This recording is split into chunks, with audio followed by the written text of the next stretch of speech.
Hi, everyone. Welcome. I see some of our students and alumni and members of our professional chapter logging in. It's great to have everyone here with us. For those of you who I don't know, I should know you, but if I don't know you, my name is Molly Tobin. I'm the interim executive director here at the Alexander Hamilton Society. And for those who might be joining us for the first time, the Alexander Hamilton Society, or AHS, is a nonpartisan, not-for-profit national organization that seeks to identify, educate, and launch young men and women into the foreign policy and national security field, imbued with the Hamiltonian perspective of strong and principled American leadership in global affairs. We operate on college campuses across the country. We now have nearly 2,500 alumni, many of whom are working in the foreign policy and national security space. Thank you. And if you're interested in learning more about what we do and how to get involved, please do visit our website, alexanderhamiltonsociety.org, and we'd love to connect with you. Today, it's my pleasure to welcome, as part of our America's Role in the World book series, Dr. Kori Schake. Kori leads the Foreign and Defense Policy team at the American Enterprise Institute. She is the author of Safe Passage, The Transition from British to American Hegemony, of which we just hosted a book talk, a book group for you on this, Kori. And also a contributing writer at The Atlantic, War on the Rocks, and Bloomberg. Kori is also way too modest because she only provides a 3-sentence bio, and there's much more that could be said. But Kori, let me just jump right in. And obviously, thank you for being with us. Congratulations on the publication of the book. I have to have my prop, which is right here, The State and the Soldier. And it's such a sharp and deeply researched examination of democratic and civil military relations, I think at a moment when those relations are really being tested around the world. And before we dive into sort of the arguments of the book, I really just want to start with the $1 million question to you, which is why write the book and why write it now? Yes, so even though I'm what passes for an expert on civil military relations, I had never actually read the canonical literature until a couple of years ago. Sam Huntington's The Soldier and the State and Morris Janowitz's The Professional Soldier. And I realized in reading them, first of all, I hate Sam Huntington's book. Viscerally, I think it's shocking. It's the foundation of the field because he fundamentally argues that an effective military is incompatible with democracy in America, and democracy in America needs to change. And that just strikes me as so crazy because we have 250 years of experience with a military that's incredibly powerful, incredibly popular, incredibly influential in our policymaking, and has never once attempted state capture or the overthrow of the government. And in fact, in times of greatest national crisis, the Revolutionary War, the Civil War, World War II, that's when American civil military relations have been strongest. And so I realized there was an important story to tell about why that is. Most of us who are civil military experts are political scientists. So we're interested in the theory. And I couldn't find a basic book that told the story of how it is that a country founded in fear of a standing army comes to think of our military as a major bulwark of democracy. So that's what I tried to do. It's going to become a staple on our campuses, so I hope you're ready for the campus tour. Um, I would be thrilled. well, we'll hold you to that because you're on the record. So, we're living in a moment, I think, where nearly every issue, including those of the military, becomes intensely politicized. And it seems when debates that once happened maybe discreetly within institutions are now playing out publicly. Where do given this environment where civil military norms are contested in real time and very publicly, how are you reading these developments? And how do you actually, reflect, how do they reflect and challenge or reinforce the arguments that you advance in the book? It's such an important challenge, Molly. And I agree, this is such a fraught time. I don't think the civil military relationship has been under this much political pressure since the constitutional crisis of 1866 and 1867. But what I notice, and actually there's a There's an example of it today. There is a terrific and an important op-ed piece in the Los Angeles Times arguing that the military needs to not carry out constitutionally corrosive orders. And it's very popular right now for people to want the military to save us from the politicians we have elected.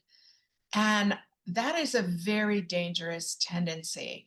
It's built on the back of the compliment that we trust our military more than we trust our politicians, more than we trust other institutions.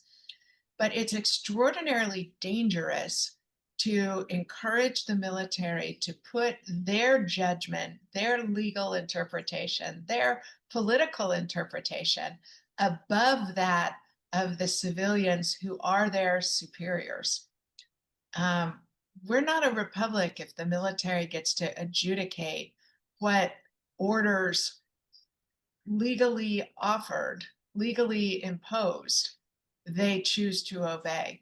They are not equipped to be the adjudicators of the Constitution, and we shouldn't want them to be. What we need from our military in this febrile political moment is inertness. We need them to stay out of it while the properly constituted civilian sources of political contestation fight this out. So let me ask you about the title of the book itself, The State and the Soldier, because it invokes a relationship that is both ancient, but also perpetually renewed. And so when you set out to examine the relationship, I mean, you spoke about the need for a book in the field, but what was the question really at the heart you were trying to get to in the book? Yeah, the question was, how is it that a country founded in fear of a standing army comes to think of our military as a major bulwark of democracy? Um, and I, so I love, Molly, that you pressed me for a question, not a subject, because what I notice about myself as a scholar, the research is so much fun that if I don't have an actual question I'm answering, that I spend all my time doing the fun stuff and not doing the hard stuff of trying to wrestle ideas to the ground and make them intelligible to people other than myself. And so the title of the book comes as in argument with Sam Huntington's The Soldier and the State, because I think even the way he frames the title, which is that the soldier is superior to the state, is corrosive. And so I wanted to flip that around and underscore that soldiers serve the state. And it is precisely that earnest, dedicated subordination that is characteristic of the American military from George Washington to the present. And that's actually the answer to the question. The American military, as Washington says during the Newburgh Conspiracy, yearns to be the first military in 1,000 years that isn't a threat to democracy. That's inculcated in the professionalism of the organization. And honestly, it's the only thing saving us from wholesale politicization, given the behavior of civilian politicians now. Now, because the impetus for writing the book was really Hunting's book, I mean, would you hope students and other scholars read both in tandem to play off of each other, or would you hope that you make your point very clear? I mean, for students who are coming up in this field, I mean, is there a benefit to reading both and understanding, both sides of the argument? Absolutely. I ardently believe that education is a contact sport, and we ought to engage with ideas we don't agree with because it clarifies our critical thinking about what's wrong with the ideas. And so that's the first thing I would say. The second thing I would say is there's an enormous amount to be learned in Huntington's Soldier and the State. I just don't agree with his argument. For example, he argues that there is a military mind. And we actually have an enormous amount of data on this from Peter Feaver, Heidi Urban, Michael Robinson, Alice Hunt Friend, and others, that if you normalize for education level and income, The American military's attitudes are indistinguishable from the rest of America. There's not a military mind. There are 2.4 million American military minds. I would agree with your assessment that education is a contact sport, and I think we probably need to provide our students with a little more padding on campus these days. So it's a free for all out there. Now, one of the things that you argue is that healthy civil military relations in democracies rest on shared norms more than necessarily formal rules. Can you unpack for us, what do you view those norms are, and why do you think that matters more than statutes alone? Yeah, so I think culture dominates strategy, dominates spending, dominates organization, because it's the pulsing lifeblood of any group. How they define themselves really matters.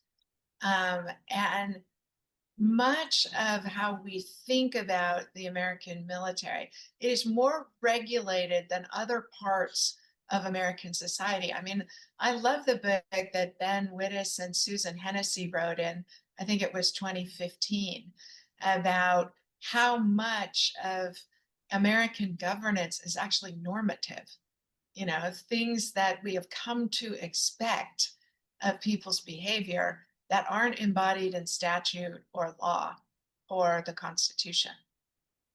Um, and that is even true in the American military. For example, it is a widespread public misperception that the American military can and should obey immoral orders. That's just not true. And you don't actually want a military determining for itself what orders they are going to choose to obey, right? Every commander has a lawyer at their elbow, which will tell them who will tell them whether it's legal. But we also presume that the legal judgments are going to be black or white. And there's actually a lot of interpretation that goes on in all of these judgments. And the norms of the institution guide people through that gray area. So that's why I think it's so important that we get more clarity on a lot of these issues and think a little bit more carefully about them than we have had to in the past.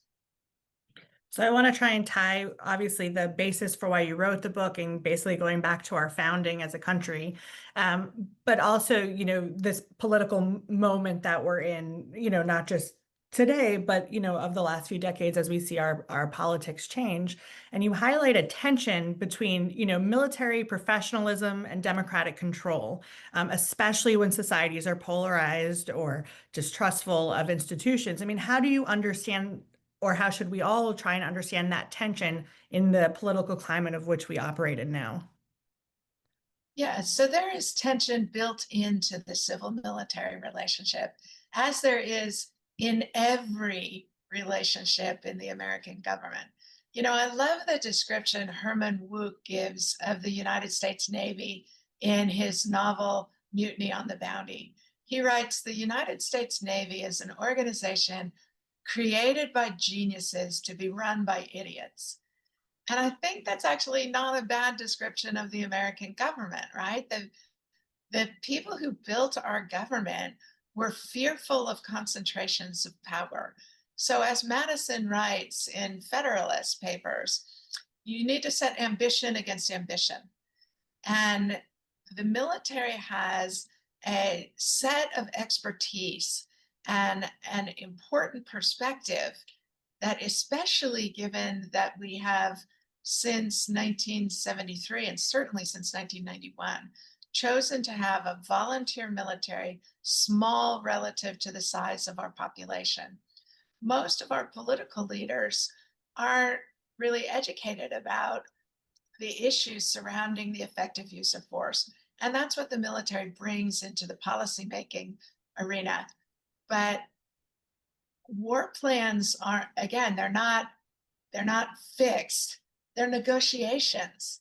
And the best strategy, as Lawrence Friedman, Elliot Cohen, and lots of other writers on national security strategy emphasize is a negotiation between the civilian leadership making clear what the political boundaries that they are willing to set on the problem are, right? In the American system, it's the politicians who determine the strategy and the resourcing for wars. And no American president has ever given 100% of effort to it, right? I mean, Abraham Lincoln didn't. You had to keep the economy running. Franklin Roosevelt didn't. And so that's fundamentally a civilian judgment. And it's very often an unwelcome judgment to the military leadership who want more resources, want a wider margin of error, want more political risk taking than the politicians are willing to put to the problem.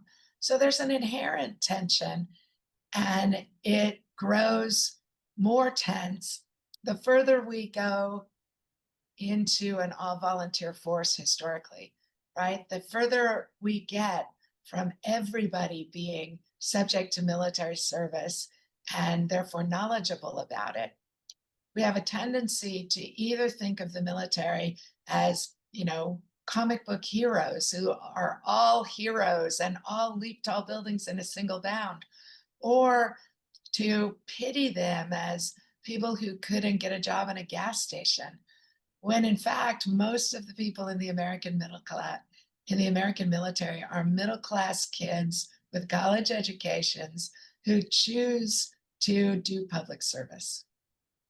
So I'm going to pull on that tension that you speak about. But before I do, I just want to let everybody know, if folks have questions, feel free to put them in the chat box or the question option down there, and we're going to save time at the end to get through all of those. Kori, there's obviously this tension that you just talked about. And, I would just want to pull on that string a little bit. You talk about civilian leaders sometimes lacking in the book. You talk about civilian leaders often or sometimes lacking the expertise to effectively supervise the military, where military leaders sometimes resist the necessary political oversight. And so where do you see the greatest mismatch today between responsibility and capability? Oh, that's a great question, Molly. So there are only two fundamental tests of the health of civil military relations in America. And the first is, can the president fire anybody he wants to? And the answer, of course, we have seen 17 times in the past year, is yes, the president can fire any military leader he cares to. And the military's professional obligation is to salute and retire, right? You don't hear any of those 17 objecting in public, saying that the president has no right to squander their talent. The president is squandering an enormous amount of high-priced talent that we taxpayers have invested in. But that's the president's right. It may not be right to do, but he absolutely has the right to do it. And the reason that's so important is because trust really matters, right? If the president's not going to trust his military leadership to be in the room when he's debating use of force questions, the military's not going to be able to come up with plans responsive to the political need. And we saw that during the Cuban Missile Crisis. We saw it during the Vietnam War, where there wasn't trust between the president and the military leadership. So the military keeps making war plan recommendations that are never even seriously considered because they're so far beyond what the political leadership is willing to countenance. So that's the first test. And the second test is, will the military carry out policies they don't agree with? And their record is sterling on this, right? I mean, most military folks I know thought invading Iraq in 2003 was a bad idea. They thought disbanding the Iraqi army was a bad idea. They thought debathification was a bad idea. They thought a lot of CPA policies were bad ideas, and they carried them out to the best of their ability, because that's what subordination to civilian control requires of them. If they're deciding which policies the elected officials give them that they're going to carry out, that means they are superior to the civilians.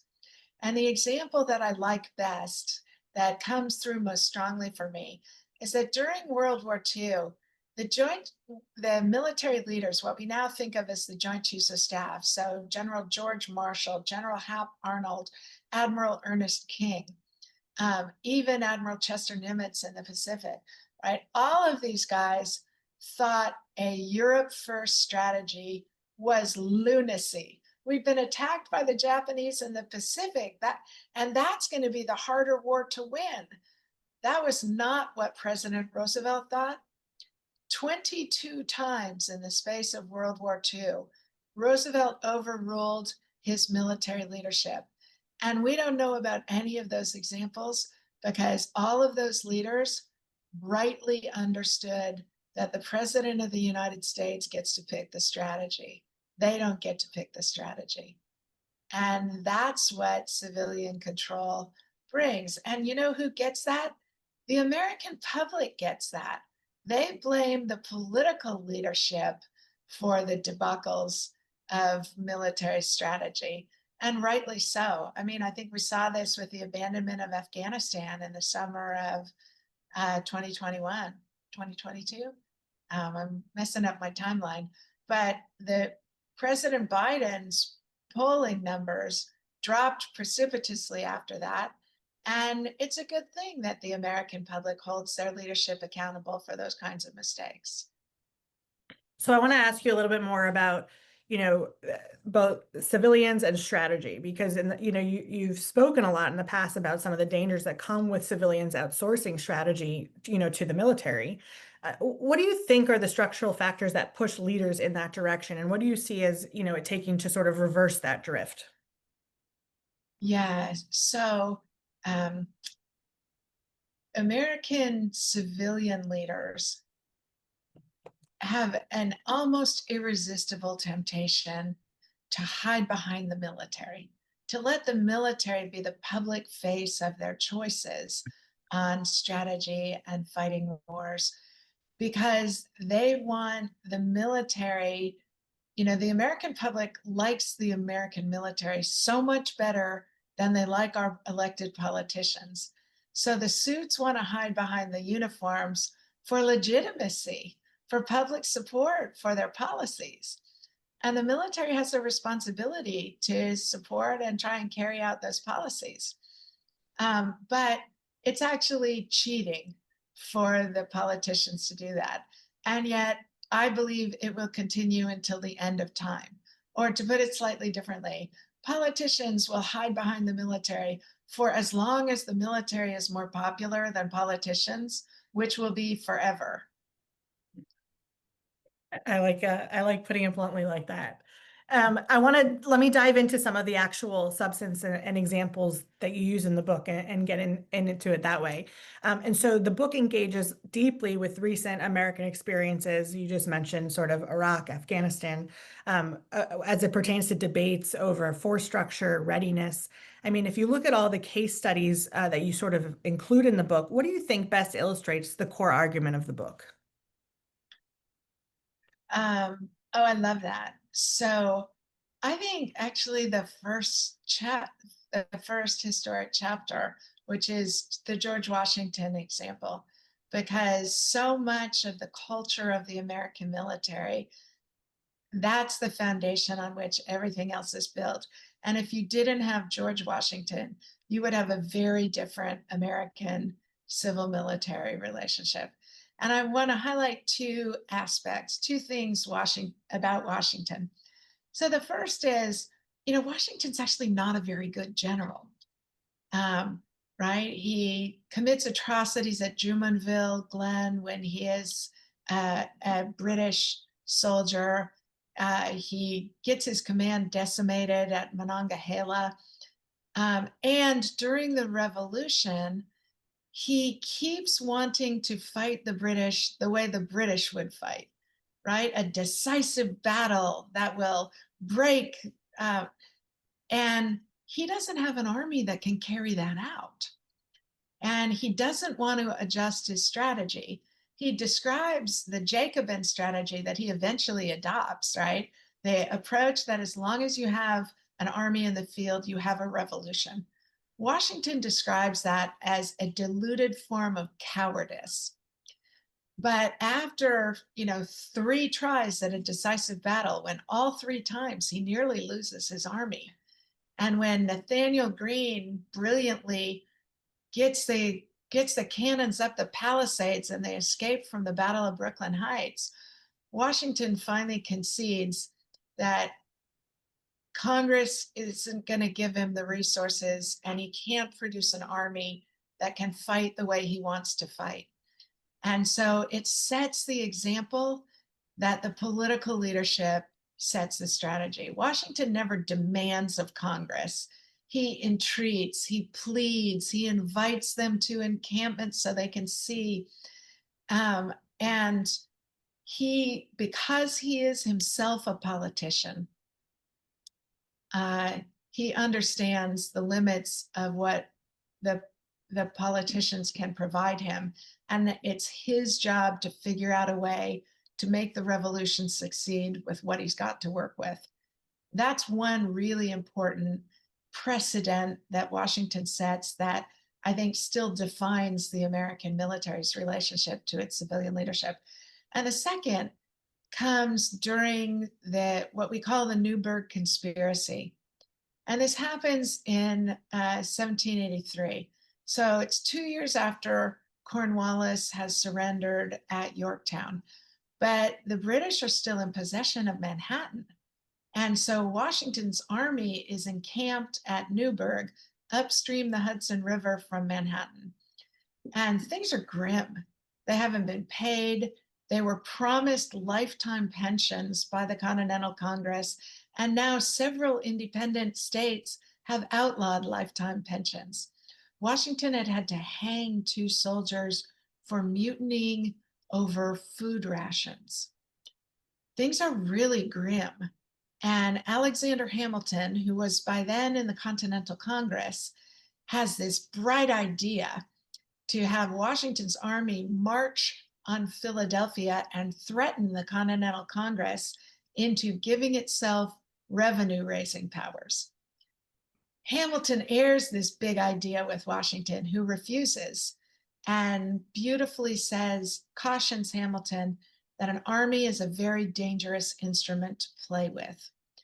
And then he goes back to Newburgh and calls all of his officers together, stations 6'6", 240-pound Major General Henry Knox at the door to take into custody for court-martialing any officer who won't sign an oath of allegiance to the Continental Congress.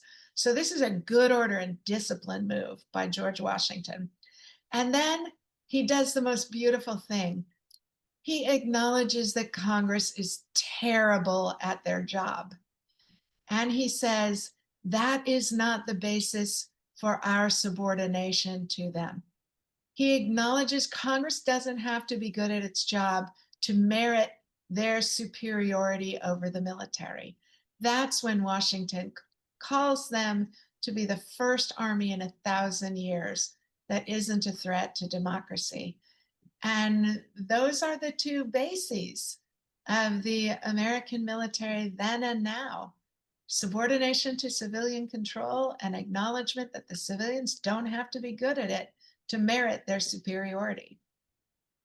We always appreciate the Alexander Hamilton references, although it's not a prerequisite for appearing on a book talk. But we took a group of alumni who are actually participating in writing a journal that will be released by us next week, revisiting Oh, yay. some of our founders, and we're releasing it as sort of our contribution to all that's going on for the semi-quincentennial. And we spent a weekend in Yorktown in April and sort of walked the Cornwallis surrender and all the battlefields. And so it's all Fabulous. yeah, it was wonderful.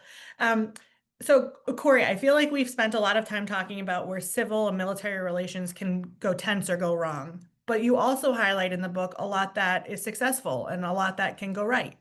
Moments where civilian leadership and military expertise aligned effectively. What lessons do you try to draw in the book from those experience about what, right might look like?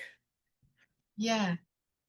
So that's the closing chapter of the book where I talk about the contemporary pressures and my advice to our precious military about how to handle it. And my first piece of advice is follow the George Marshall rule. Do not presume that you are more capable than the person that the American public elects to its highest office, right? Because as good as military judgment might be, just like George Marshall, they do not have responsibility for determining where this fits in the overall obligations of the country. And so it's really important for the military to, you know, let the American public have what the American public voted for. Uh, a second thing that I think is really important is for the military to follow its own rules. And there is a tendency now, given the pressure that, in particular, my fellow Republicans, but not just Republicans, are putting on the military. I mean, President Biden gave a very political speech about the failure of democracy with two uniformed Marines standing behind him, again, to give legitimacy to his argument.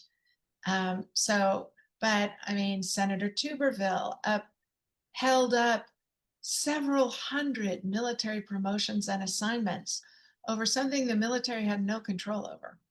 So both sides do it, but we Republicans are doing it much worse than Democrats are doing it. So Um, if we, and I keep advising my friends in the military that, Heidi Urban has put it best, Professor Urban from Georgetown, which is the longest running war the American military doesn't want to fight is the American culture war.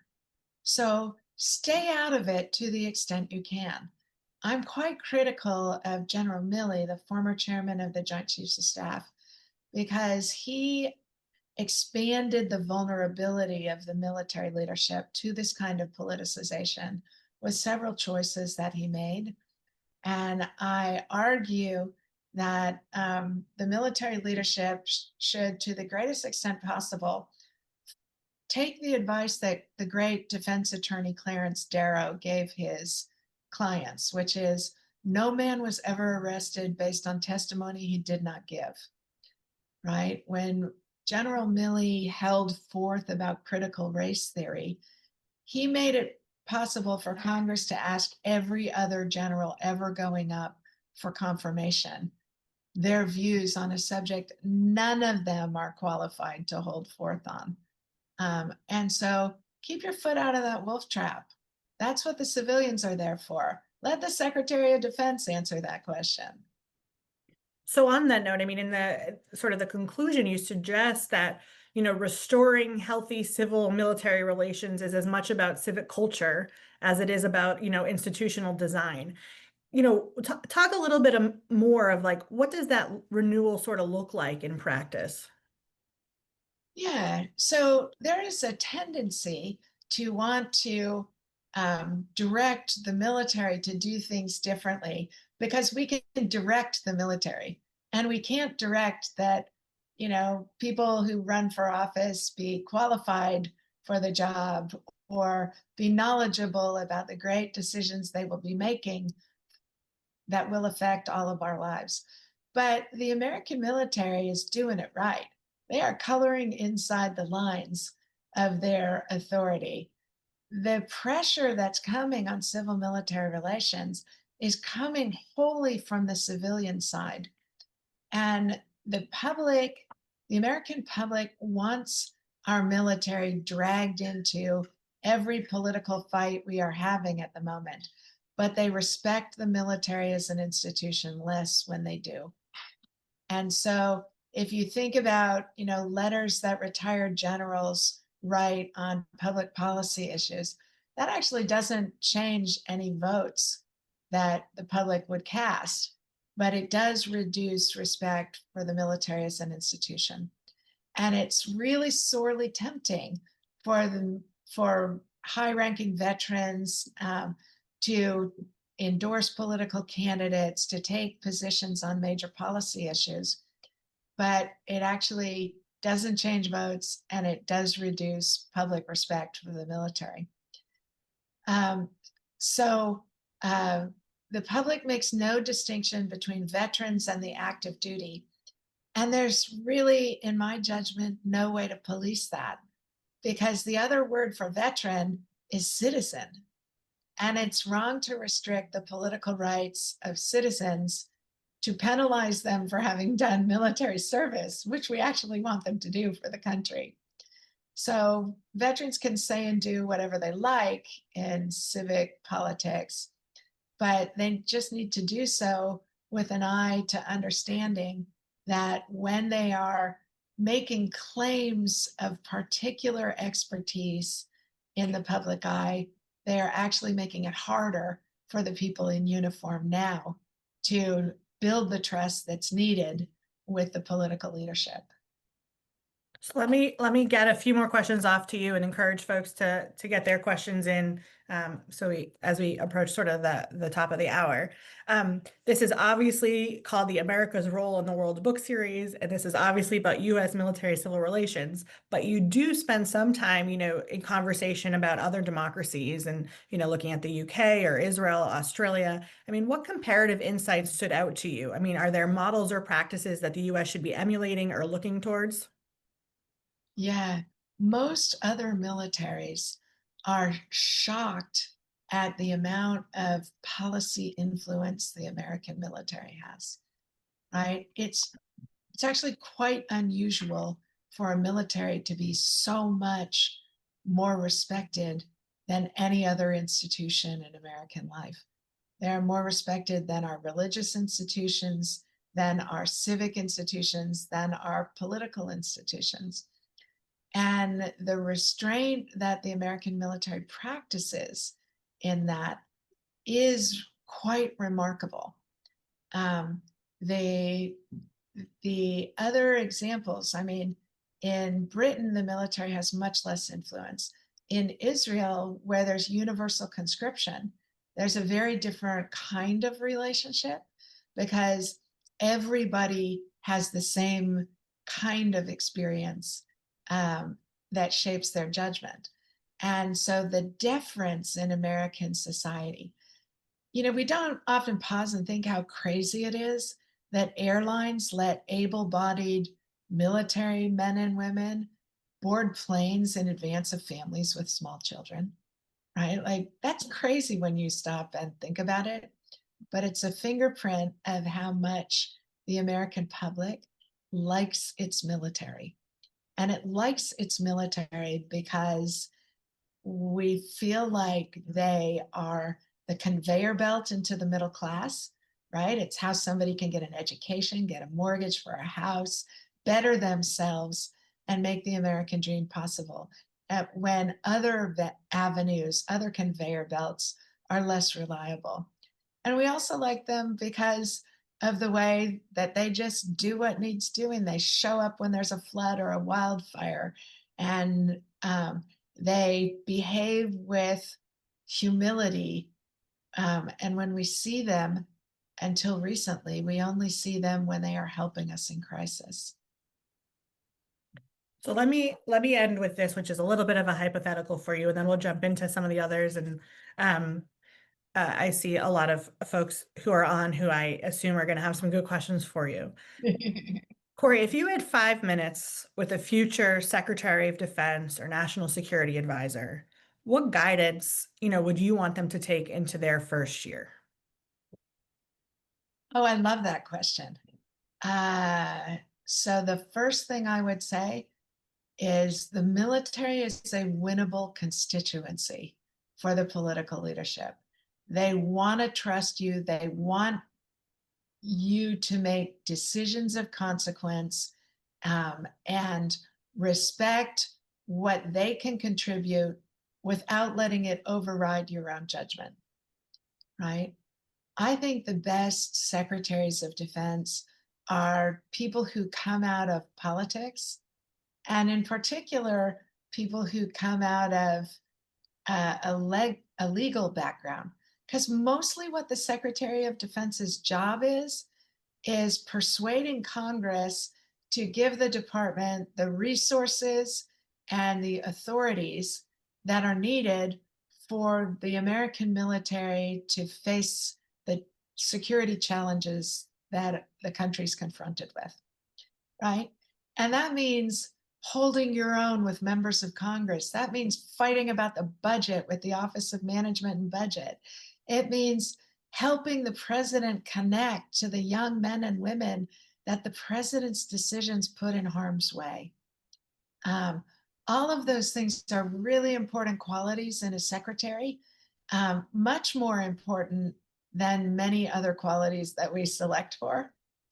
So my advice to the secretary would be, these guys and these men and women want to serve the country well, and it's your job to figure out how to direct them to do so. So let me jump into some questions. There are a lot, so I apologize if I don't get to yours specifically. Let's start with this one, Kori. In your work, you often argue that strong civil military norms could be a defining feature of a resilient democracy. What do you see as the most persistent misunderstanding about this relationship in Western strategic debates? So Huntington is to blame for the most enduring misleading, which is that the civilian leaders have a particular set of expertise, and the military has a distinct and separate set of expertise, and they should only connect at the very top, right? Huntington believes that the military deserves complete autonomy in the development of military plans and giving military advice.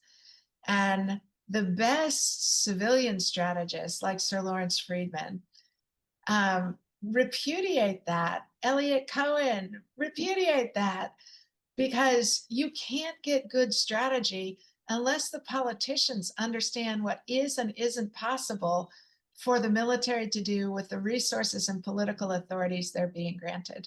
And the military can't make reasonable plans unless they understand the political dynamics that are going on. That's why trust matters so much at the very top.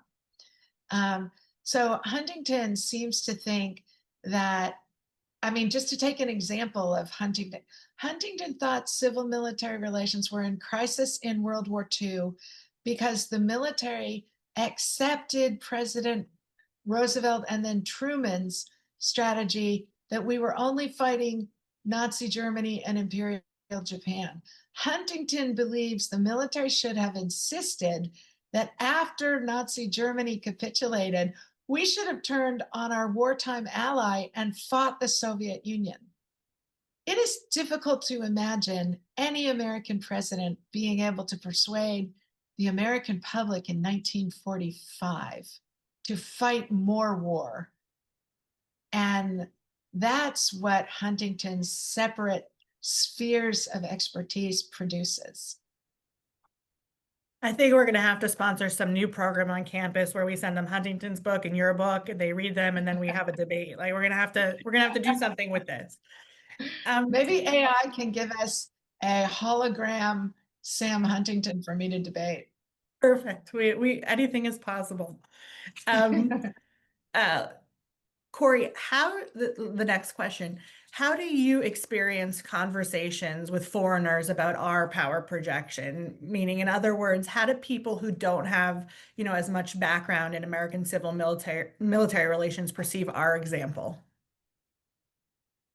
So that's a really good question. And most people, both Americans and foreigners, think the American military can do almost anything, right? This was you can put a man on the moon, but you can't get the energy working in Baghdad. Lights aren't on in Baghdad.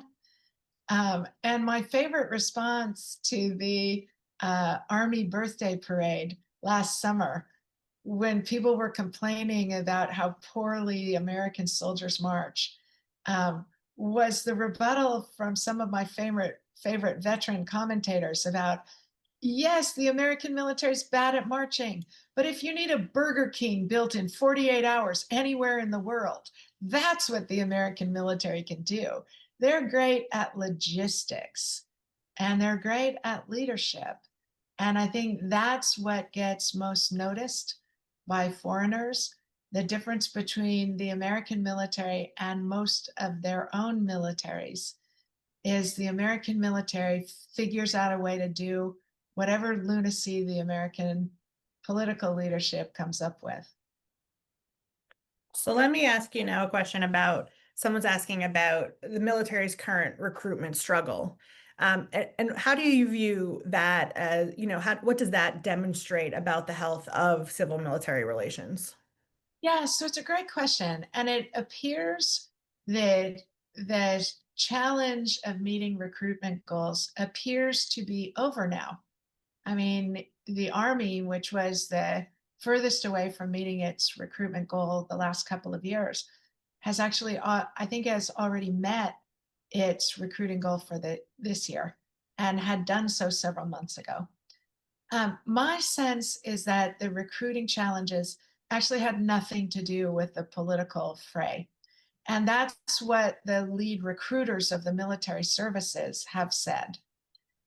My sense of what caused the recruiting crisis was two things. First, recruitment tends to be inversely correlated with economic strength. The better the economy is performing, the harder challenge it is to recruit people into military service. And the American economy for the last few years has been really going like gangbusters. The second thing is we're still living through the effects of COVID, of recruiters not being able to meet young people in person, not being able to be in schools. And that's a really important part of the recruitment process.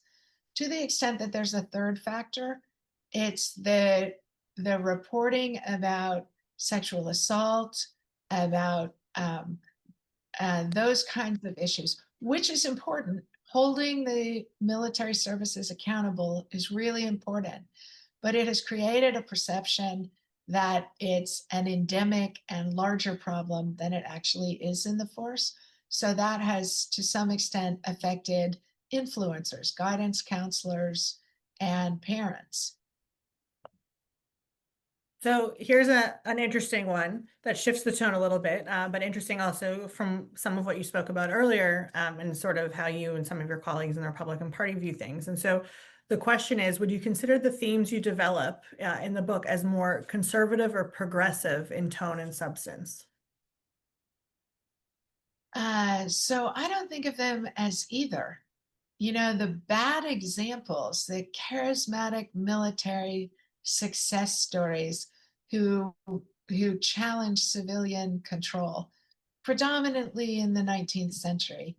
Um, they they include uh, a Republican presidential candidate. Actually, they include several Republican presidential candidates, but they also include several Democratic presidential candidates, right?